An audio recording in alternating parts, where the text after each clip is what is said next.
আসসালামু আলাইকুম এভরিওয়ান। এখানে আমি চিংড়ি মাছ নিয়েছি, আর চিংড়ি মাছে হালকা একটু তেল, লবণ এবং হলুদ দিয়ে একটু লাল লাল করে হালকা ভেজে নিব।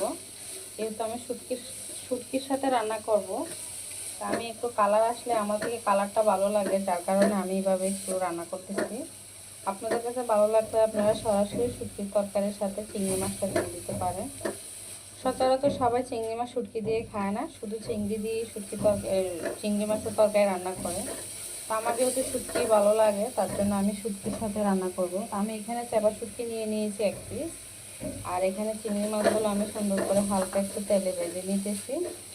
আর এখানে দিব আমি সিমের বিচি, পাতা সিমের বিচি, তারপরে চিকলা সহকারে আলু দিব। আলুটা আমি ছিলি নাই, তো আমার থেকে শুটকির তরকারির রেসিপিটা চিকলা আলু সহকারে খেতে ভালো লাগে, যার কারণে আমি এভাবে রান্না করব। তাছাড়া আমি কী শাক দিয়ে রান্না করব, সেটা হয়েছে আলু শাক। আমার আলু শাক দিয়ে শুটকি তরকারিটা আজকে রান্না করব। তো এখানে আমি মাছগুলো আগে ভেজে নেব, তারপরে এখানে যা যা উপকরণ দিতে হয় আমি সব কিছু দেব।